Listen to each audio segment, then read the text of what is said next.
বিসমিল্লাহির রহমানির রহিম। প্রিয় দেশবাসী, আসসালামু আলাইকুম।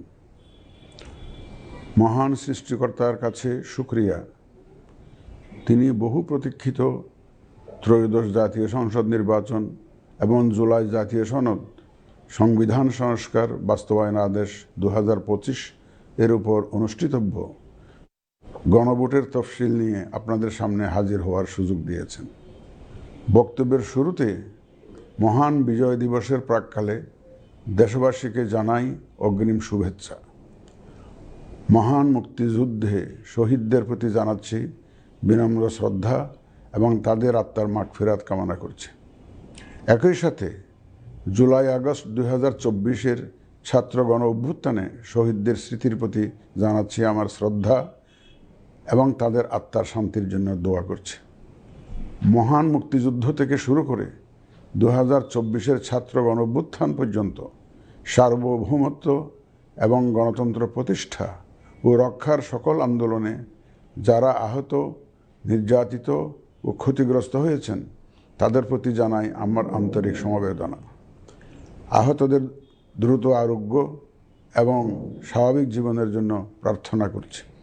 প্রিয় দেশবাসী, জাতি হিসেবে আমাদের অমোঘ শক্তি হচ্ছে স্বাধীনতা, সার্বভৌমত্ব ও গণতন্ত্রের জন্য আমাদের ভালোবাসা ও আত্মত্যাগ।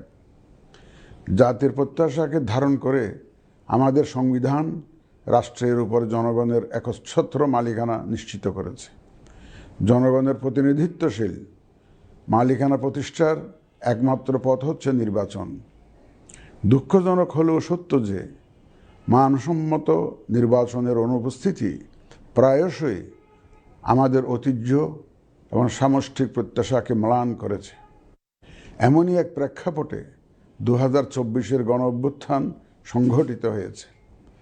আমাদের ভাই বোন সন্তানদের রক্তের উপর দাঁড়িয়ে আমাদের অঙ্গীকার হচ্ছে একটি সুষ্ঠু ও সুন্দর নির্বাচন অনুষ্ঠান, যা জাতি হিসাবে আমাদের প্রত্যাশা পূরণ করবে এবং বিশ্ব দরবারে আমাদের ভাবমূর্তি উজ্জ্বল করবে।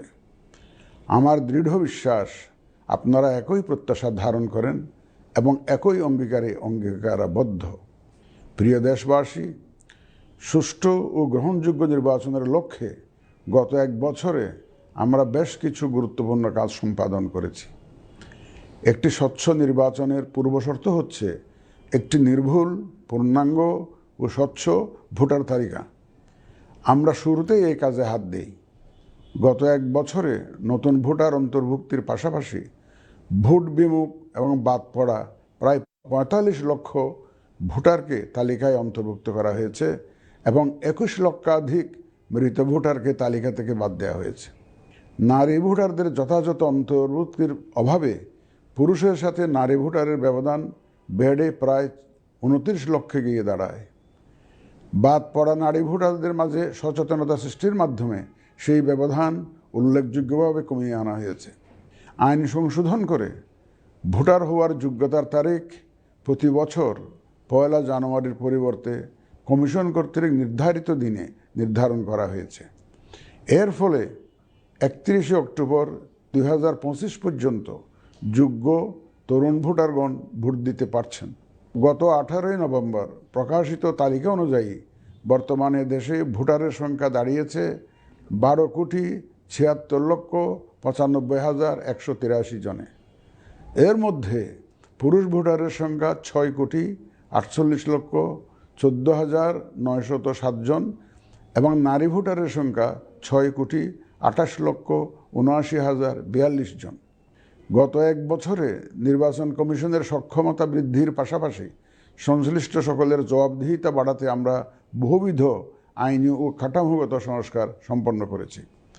গণপ্রতিনিধিত্ব আদেশ এবং রাজনৈতিক দল ও প্রার্থীদের আচরণবিধিতে যথাযথ পরিবর্তন, সংশোধন ও পরিমার্জন করা হয়েছে।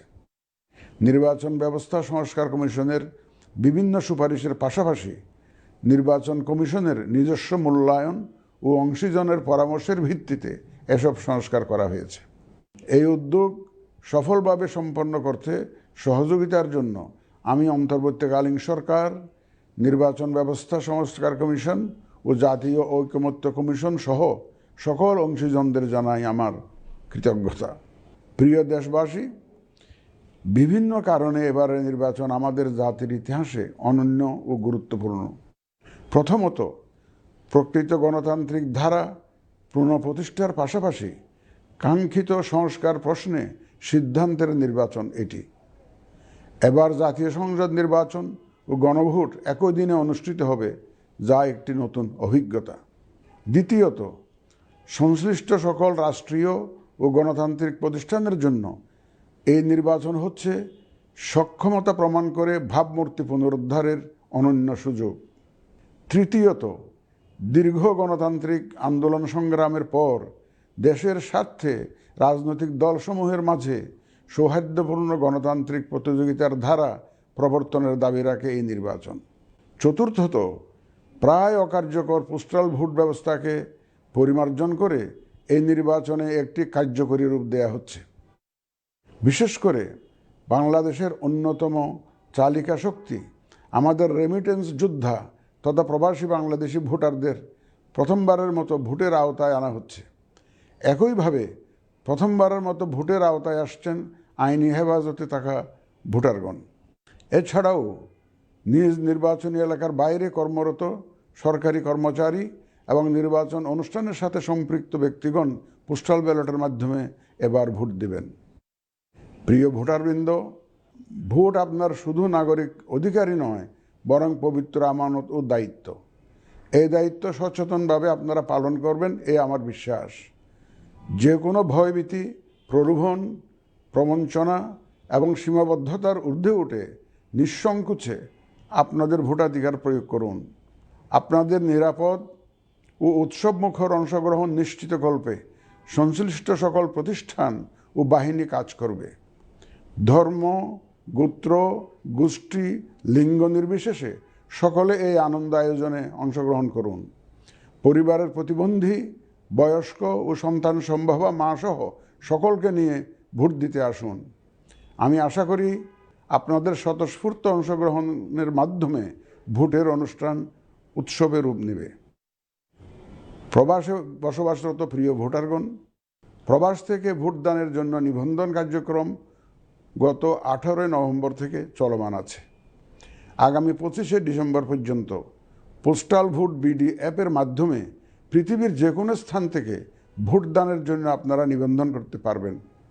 আপনারা এই সুযোগ গ্রহণ করে ভোটে অংশ নিন, দেশ গঠনে আপনাদের অধিকার বুঝে নিন।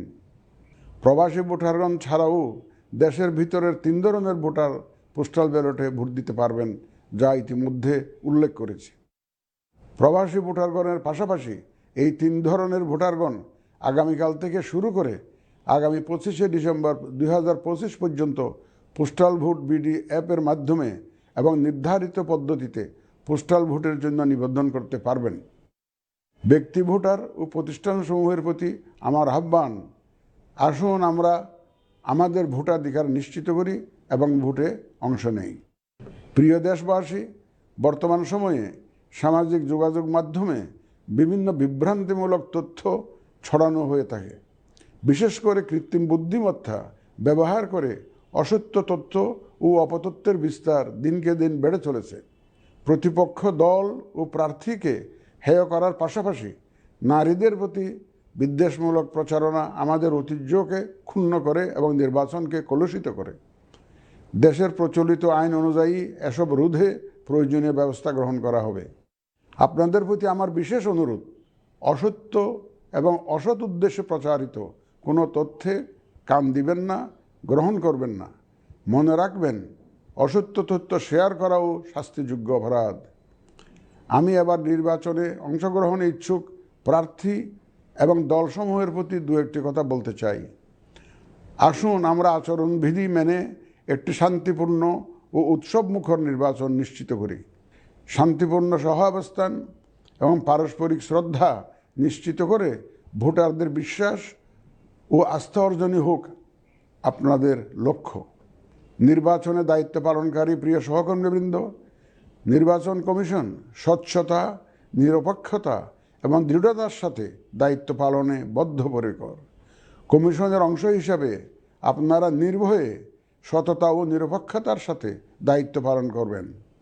মনে রাখবেন, এ ব্যাপারে কোনো শিথিলতা বা গাফিলতি সহ্য করা হবে না।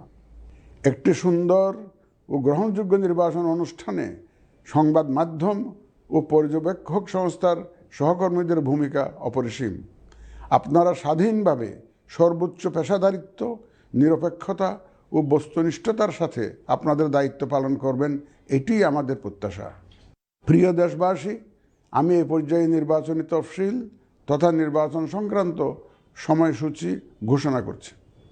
আগামী 2026 সালের ফেব্রুয়ারি মাসের 12 তারিখ রোজ বৃহস্পতিবার 300 আসনে ত্রয়োদশ জাতীয় সংসদ সাধারণ নির্বাচন এবং একই সাথে জুলাই জাতীয় সনদ সংবিধান সংস্কার বাস্তবায়ন আদেশ 2025-এর উপর গণভোট অনুষ্ঠিত হবে। ত্রয়োদশ জাতীয় সংসদ নির্বাচনের জন্য মনোনয়নপত্র দাখিলের শেষ তারিখ আগামী 29 ডিসেম্বর 2025 রোজ সোমবার। মনোনয়নপত্র বাছাই হবে আগামী 30 ডিসেম্বর 2025 রোজ মঙ্গলবার হতে 4 জানুয়ারি 2026 রোজ রবিবার পর্যন্ত। রিটার্নিং অফিসারের আদেশের বিরুদ্ধে কমিশনে আপিল দায়েরের শেষ তারিখ 11 জানুয়ারি 2026 রোজ রবিবার। কমিশনে দায়েরকৃত আপিল নিষ্পত্তির তারিখ 12 জানুয়ারি 2026 রোজ সোমবার থেকে 18 জানুয়ারি 2026 রোজ রবিবার পর্যন্ত।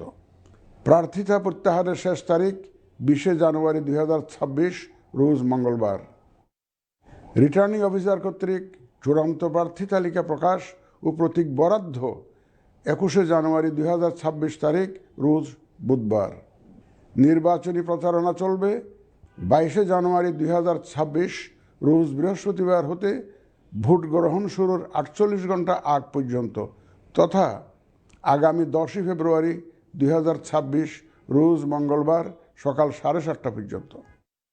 ভোট গ্রহণ হবে 2026 সালের ফেব্রুয়ারি মাসের 12 তারিখ রোজ বৃহস্পতিবার। নির্বাচন প্রক্রিয়ায় সকল রাজনৈতিক দল ও প্রতিদ্বন্দ্বী প্রার্থী সহ ভোটারদের আন্তরিক অংশগ্রহণ ও সক্রিয় সহযোগিতা কামনা করছি। সকলের প্রতি আমার আহ্বান, আসন্ন ত্রয়োদশ জাতীয় সংসদ নির্বাচন ও গণভোট সফল করে আমাদের গণতান্ত্রিক অগ্রযাত্রায় ঐতিহাসিক ভূমিকা রাখুন। মহান আল্লাহ আমাদের সহায় হন।